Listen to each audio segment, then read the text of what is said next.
नमस्कार विद्यार्थी मित्रांनो, ग्रो अकॅडमी या युट्यूब चॅनलवर तुमचे मनापासून स्वागत आहे। विद्यार्थी मित्रांनो, आता सर्वच परीक्षा एकदम आपल्या अंगावर आल्यासारखं वाटत असेल, कारण सीटीईटी परीक्षेचा फॉर्म भरलाय, टीईटी परीक्षा पण होणारच आहे, आगामी काळामध्ये टेट एक्झाम पण होणार आहे, जागा पण निघणार आहेत, चर्चासत्र चालू आहे, सगळेजण कामाला लागलेले आहेत आणि विशेष म्हणजे काही लोक नोकरीवर रुजू झालेत आणि काही लोकांच्या हलगर्जीपणामुळे किंवा आल्यावर बघू, परीक्षा आल्यानंतर पाहू, येणाऱ्या काळामध्ये परीक्षा होतील का नाही हा संभ्रम होता पण त्या विद्यार्थ्यांनी अभ्यास थोडाफार कमी करून म्हणजे टीईटी सारख्या परीक्षा पास केलेल्या नाहीत आणि आता त्यांना पास करायचं आहे आणि या परीक्षा क्रॅक करताना वेळेचं नियोजन बसत नाहीये।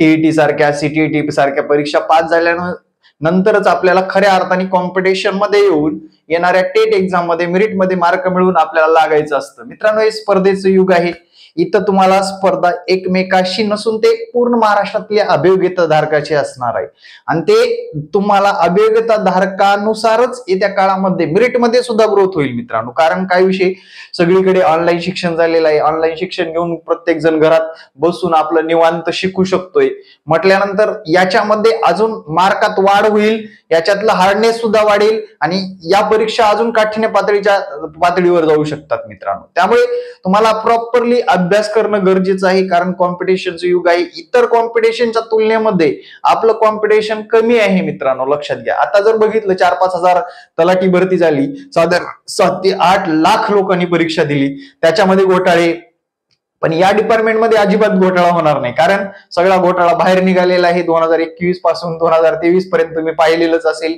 टीईटी सारख्या पात्रता परीक्षेतला सुद्धा घोटाळा होता, शिक्षक भरतीतलाही घोटाळा होता, सर्व काही बाहेर निघालेलं आहे। आता निश्चितपणे आपण अभ्यास करण्यास मोकळे झालेलो आहोत आणि तो अभ्यास करताना आपण जे काही कन्फ्युजन होते, आपल्याला आता ह्या परीक्षा टार्गेट आहेत, ज्या की परीक्षा आपल्याला टार्गेट करायच्याच आहेत। काय करायचंय की बाबा टीईटी परीक्षा असेल, टीईटी परीक्षा असेल किंवा सीटीईटी परीक्षा असेल, साधारण सीटीईटी वर्षामध्ये 2 वेळेस येते मित्रांनो, 2 वेळेस येते। साधारण डिसेंबरच्या दरम्यान एक परीक्षा होते, आता जुलैच्या दरम्यान एक परीक्षा आहे, डेट फिक्स असतात, सगळं काही नियोजनबद्ध चालतं, पण याच्यामध्ये हिंदीमध्ये सिलेबस असतो। हिंदीमध्ये सिलेबस असल्यामुळे विद्यार्थी कन्फ्यूज होतो, विद्यार्थ्याला हिंदी बोलणं किंवा वाचणं अवघड जातं, त्यामुळे याही परीक्षेचा पास होण्याचा टक्का कमी आहे। तुलनेने काही लोकांना ही परीक्षा सोपी जाते, काही लोकांना टीईटी परीक्षा सोपी जाते। पण मित्रांनो, लक्षात घ्या, आपण फोकस करणं, दोन्ही परीक्षेवर फोकस करून अभ्यास करणं गरजेचं आहे। कारण विषय काय आहे, काठिण्य पातळी जर बघितली दोन्ही परीक्षेचे सम पातळीवर आहे, फक्त काय होतो, लँग्वेज मध्ये फरक पडतो, मीडियम मध्ये, पेपरच्या पॅटर्न मध्ये फरक पडतो, बाकी कुठल्याच गोष्टीमध्ये फरक पडत नाही। या दोन्ही परीक्षा आपल्याला क्रॅक करता येतील आणि मित्रांनो, क्रॅक करून टाका। एकदा क्रॅक केल्यानंतर आयुष्यभर तुम्हाला टीईटी पास करण्याची गरज नाही, सीटीईटी असेल किंवा टीईटी असेल, पास करण्याची गरज नाही। आपलं फोकस मग TET exam. TET exam, sir TET एक्झामच्या जागा येतील का आगामी 5 वर्षामध्ये किंवा आगामी 2 वर्षात, 1.5 वर्षात येतील का? मित्रांनो, यावर्षी तुम्ही एक अपडेट पाहिला असेल बिंदू नामावली बाबतचं, की बिंदू नामावली द्या, त्याच्यामुळे रिक्त पदांची संख्या सरकारला जाणून घ्यायची असते आणि त्यानुसार येत्या काळात डिपार्टमेंटनी, त्या सरकारनी जर सपोर्ट केला तर जागा निघतच असतात। साधारण आता 11,000 लोकांना जॉब भेटलेले आहेत, दुसऱ्या टप्प्यात अजून 10,000 लोकांना भेटतील, 21,000ची भरती तर पूर्ण होणारच आहे, त्यात काही विषयच नाही, कारण त्याचा अप्रूव्हल निघालेलंच आहे, म्हटल्यानंतर टप्प्याटप्प्यानं भरून घेतलेच जाणार आहेत, ते लोकांना सर्वांना माहित आहे। पण थर्ड टेट म्हणजे जे की आता नवीन करतायत किंवा या परीक्षेमध्ये त्यांचा निभाव लागलेला नाही, त्या लोकांना टेट थर्डची वाट बघावीच लागणार आहे आणि त्यात तो पर्यायच नाही, आपल्याला दुसरा कुठला पर्यायच नाहीये। पण याच्यामध्ये आता सगळे वर्किंग असतात, की या वर्किंग मध्ये तुम्ही दिवसभरामध्ये काम करणे, दिवसभरामध्ये सगळ्या गोष्टी करत असताना अभ्यास करण्याचं नियोजनच होत नाही। त्यामुळे मला बऱ्याच युट्यूब चॅनलच्या माध्यमातून किंवा युट्यूबवर मला बऱ्याच कमेंट आल्यात, व्हॉट्सअपला सुद्धा आल्यात, तर सर नियोजन कसं करावं? मित्रांनो, मी सर्वात प्रथम तुम्हाला टीईटीचा पेपरच दाखवतो, तर पेपर दाखवतो आणि या पेपरचं विश्लेषण सुद्धा आपल्याला दुसऱ्या व्हिडिओत पाहिजे, हा व्हिडिओ खूप मोठा होतोय। हा जर बघितला मित्रांनो, 2021चा पेपर आहे माझ्या हातामध्ये, बरोबर? हा पेपर जर बघितला, या पेपरमध्ये तुम्हाला 2 लँग्वेज असतात, 2 लँग्वेज मध्ये पहिली लँग्वेज जर म्हटलं आपण सर्वसाधारण मराठी निवडतो, कोणती निवडतो? मराठी निवडतो. आणि दुसरी लँग्वेज जर बघितलं मित्रांनो, दुसरी इंग्रजी लँग्वेज आपण निवडत असतो. आता मराठी इंग्रजी लँग्वेज निवडल्यानंतर जे इतर विषय आहेत, जे इतर बघा आता जसं की सीडीपी बालमानसशास्त्र आहे, या सीडीपी मध्ये तुम्हाला लगेच म्हणजे इंग्लिश मध्ये एका बाजूला प्रश्न असतील, तेच प्रश्न मराठीमध्ये विचारले जातील. म्हणजे इंग्लिश मराठी. बऱ्याच विद्यार्थ्यांचा समस्या असते की इंग्लिशमध्ये सर शिकवणारे महाराष्ट्रामध्ये कमी लोक आहेत, मटेरियल कमी आहे, कशा पद्धतीने तयारी करावी. तुम्ही बिनधास्तपणे याची तयारी मराठीमध्ये करून सुद्धा पेपर देऊ शकता. आपण इंग्लिश मीडियम निवडलं तरी आपल्याला मराठीमध्ये एका बाजूला आणि इंग्लिश मीडियम मध्ये एका बाजूला असा पेपर येत असतो. त्यामुळे विद्यार्थी मित्रांनो, तुम्ही या दोन्ही लँग्वेज मध्ये तुम्ही जर दोन्ही लँग्वेज निवडले असतील तर कोणत्याही लँग्वेज मध्ये पेपर मधला प्रश्न वाचून उत्तर देत असतो. सीडीपी असेल किंवा मॅथ असेल पहिल्या पेपरचं किंवा परिसर अभ्यास असेल, त्याच पॅटर्ननी तुम्हाला असतं. आता हे पेपरचं संपूर्ण विश्लेषण मी दुसऱ्या व्हिडिओमध्ये करणार आहे मित्रांनो, म्हणजे डिटेलमध्ये की बाबा मराठी व्याकरण 30 प्रश्न कोणत्या घटकावर विचारले होते. तुम्ही फक्त माझ्या चॅनलला सबस्क्राईब करून ठेवायचंय. सबस्क्राईब केल्यानंतर तुम्हाला त्याचे डिटेलमध्ये व्हिडिओ मिळून जाईल. बघा मराठीमध्ये कोणत्या याच्यावर विचारले होते, इंग्रजीमध्ये कोणत्या टॉपिकवर प्रश्न विचारले होते, अंकगणितावर कोणत्या टॉपिकवर प्रश्न विचारले होते. अशा पद्धतीने विद्यार्थी मित्रांनो तुम्हाला पेपर पॅटर्न जोपर्यंत समजणार नाही तोपर्यंत त्याची अभ्यासाची दिशा सुद्धा समजणार नाही, लक्षात घ्या. आणि ती अभ्यासाची दिशा समजण्यासाठी विद्यार्थी मित्रांनो आपण पेपरमध्ये कोणत्या घटकावर जास्तीत जास्त भर दिलाय आणि मागचे क्वेश्चन पेपर जर तुम्ही हाताळत राहिलात तर आपल्याला सुद्धा लक्षात येईल पेपर पॅटर्न कोणत्या बाजूने चालू आहे, लक्षात घ्या. म्हणून या गोष्टीवर जास्त भर देणं मला संयुक्तिक वाटतं, म्हणून या गोष्टीवर तुम्ही पण जास्त भर द्या. त्यानंतर हा 6 ते 8चा जो की विद्यार्थी मित्रांनो मॅथ सायन्सचा पेपर आहे, गणित आणि विज्ञानचा पेपर आहे. सध्या माझ्याकडे जो अवेलेबल आहे तोच आणलाय मी.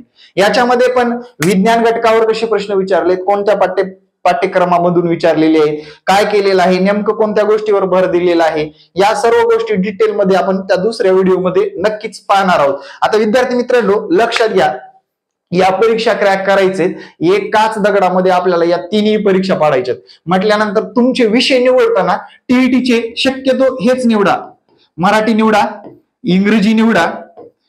कारण तुम्हाला जर सीटीईटीला सुद्धा हे विषय आहेत, लक्षात घ्या. सीटीईटी घटकामध्ये सुद्धा तुम्हाला हेच विषय आहेत. मराठी निवडू शकता तुम्ही बिनधास्तपणे, इंग्लिश सुद्धा निवडू शकता.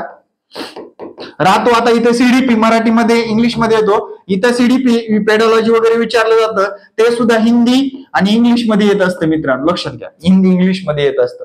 मग आपला दुगणा फायदा करून घेण्यासाठी टीईटी प्लस सीटीईटी परीक्षेचा एकत्रित अभ्यास करू शकतो आपण बिनधास्तपणे करू शकतो. फक्त लँग्वेजचा फरक पडतो. आता हे जर टीईटी पास होण्याकडे आपला धरती जास्त असेल किंवा टीईटी पास होण्याकडे आपला कल जास्त असेल, त्याचा फायदा टेट एक्झाम मध्ये होतो. कारण टेट एक्झाम मध्ये जर बघितलं मित्रांनो, ही सर्वात साधारण महाराष्ट्रातील विद्यार्थ्यांसाठी परीक्षा आहे. इतर राज्यातील लोक देऊ शकत नाही ती परीक्षा. मग महाराष्ट्रातील लोकांना जॉब भेटावा यासाठी टीचर जे की ऍबिलिटी टेस्ट ठेवलेली आहे, इंटेलिजंट आणि टेस्ट ठेवलेली आहे, जे की अभियोग्यता धारकांसाठी, हे टेट एक्झाम मध्ये आपल्याला या टेट एक्झाम मध्ये आपण हे विषय निवडत, हे विषय आपल्याला बांधूनच येतात. त्याच्यामध्ये भर अजून एक पडते गणित आणि बुद्धिमत्तेची, आणि ती पण कमी पडत नाही, 55% 110 मार्कापर्यंत आपल्याला तिथपर्यंत पोहोचावं लागतं. मग त्या गणित बुद्धिमत्तामध्ये ज्या विद्यार्थ्याला मार्क पडतात तो विद्यार्थीच येणाऱ्या आगामी काळामध्ये शिक्षक होऊ शकतो मित्रांनो, लक्षात घ्या. काय होऊ शकतो? शिक्षक होऊ शकतो. त्यामुळे या सर्व गोष्टी करताना तुम्ही या प्रॉपरली नियोजनबद्ध करणं गरजेचं आहे. परीक्षेला धरून करणं गरजेचं आहे. भाकड पसार वाचण्यात काय अर्थ नाही. वेळेचं नियोजन करून करणं गरजेचं आहे. आणि ते वेळेचं नियोजन आपण सातत्याने घेऊन येत असतो. आपल्या क्लासच्या माध्यमातून ते सुद्धा आपण करत असतो. आणि विद्यार्थ्यांना जर आपले व्हिडिओ आवडत असेल किंवा लाईव्ह सेशन बघून कुठलेही मार्गदर्शन मिळवा बिनधास्तपणे. कुठलेही महाराष्ट्रामध्ये तुम्हाला जिथे योग्य वाटेल तिथे मार्गदर्शन मिळवा. फक्त ट्रॅक आपला चुकला नाही पाहिजे. ट्रॅकवर आपण असलो पाहिजे. काय होतं, काही स्पर्धा परीक्षेचे व्हिडिओ देतात आणि त्यांचं सगळं ते काय होतं की वेळ वाया जातो. असं नाहीये मित्रांनो. माझ्या चॅनलवर सातत्यपूर्ण मी कायम विद्यार्थ्यांना अभियोग्यता चाचणी, टीईटी परीक्षा याच्यावरच मार्गदर्शन करत असतो. हा माझा संपर्क क्रमांक आहे मित्रांनो. हा संपर्क क्रमांक व्हॉट्सअप आहे आणि काही कालावधीसाठी म्हणजे 3 ते 5 या कालावधीमध्ये तुम्ही कॉल सुद्धा करू शकता मित्रांनो. आणि कॉल जर तुमचा रिसिव्ह झाला नाही तर 24 तास व्हॉट्सअपला मेसेज करू शकता. कॉल करण्याऐवजी विद्यार्थी मित्रांनो मेसेज केला तरी चांगलंच आहे. ठीक आहे. आता विद्यार्थी मित्रांनो लक्षात घ्या, डिटेलमध्ये माहिती मिळेल. तुम्हाला कोणती माहिती हवी आहे, सिलेबस हवा आहे का, या सर्व गोष्टी तुम्हाला इथे मिळून जातील. त्याच्या पलीकडे जाऊन आपलं एक टेलिग्राम चॅनल आहे मित्रांनो संपर्कासाठी,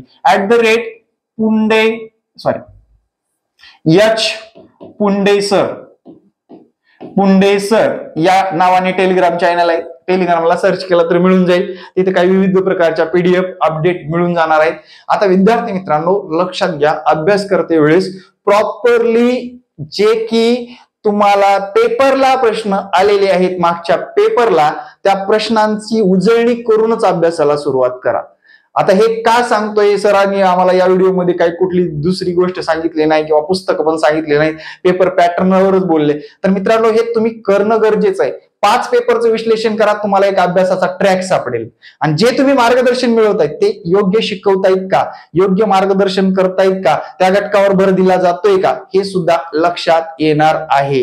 म्हणजे प्रत्येक गोष्ट, प्रत्येक विषयाची प्रत्येक बारकाईने जर तुम्ही अभ्यास केलात मित्रांनो, कमी कालावधीमध्ये या परीक्षा पास होता येतात. आणि आपलं स्वप्न जे काही आपल्या नावापूर्वी TR किंवा T लागण्याचं आहे महाराष्ट्र शासनाने ठरवल्याप्रमाणे, ते लवकरात लवकर लागायला कुठलीच अडचण येत नाही. कारण आधीच भरत्या निघत नाहीत आणि भरता आल्यानंतर आपण तयार आहोत का हा प्रश्न आपल्यापुढे उरतो. आणि प्रत्येक व्हिडिओच्या कमेंटमध्ये मला दिसून येते की सर परीक्षा कधी होणार, परीक्षा कधी होणार. आपण तयार व्हा, परिपक्व व्हा, परीक्षा होतच असतात मित्रांनो. आणि आतापर्यंत रेकॉर्ड आहे, प्रत्येक वेळेस काय झालेलं आहे, परीक्षा 1-1.5 महिना अगोदर सांगितली, परीक्षा झाली, परीक्षा होणार, आपण फक्त फॉर्म भरणार, परीक्षेला जाणार, फॉर्म भरणार, परीक्षेला जाणार.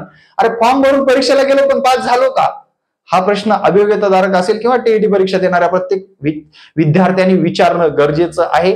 मागच्या शिक्षक भरतीमध्ये बऱ्याच लोकांना याचा चांगलाच अनुभव आलेला आहे. काही लोक विथ इंटरव्ह्यू साठी वेटिंगला आहेत, काही लोक सिलेक्ट होऊन कागदपत्र तपासणी करून मजेत राहतात, आणि काही लोकांना त्यांच्या गरजेनुसार जॉब भेटला नाही म्हणून ते रिक्त पद सुद्धा राहिलेली आहेत. आणि ते रिक्त पद सरकारला भरावेच लागणार आहेत. आणि ते रिक्त पद भरण्यासाठी सरकार नक्कीच प्रयत्न करेल. आणि जे काय आपल्या सर्व गोष्टी आहेत, जे आपले कार्यकर्ते संघटना आहेत, ते पण काय एकदम व्यवस्थितरित्या थर्ड टेट घेण्यासाठी बी पॉझिटिव्ह आहेत. येणाऱ्या काळामध्ये ते प्रयत्न करतीलच, आपण पण त्यांच्या सोबतच असणार आहोत. म्हणजे विद्यार्थी मित्रांनो बी पॉझिटिव्ह, मोटिवेटेड आणि विद्यार्थी मित्रांनो कमी दिवसात चांगला अभ्यास करून पास होणं गरजेचं आहे.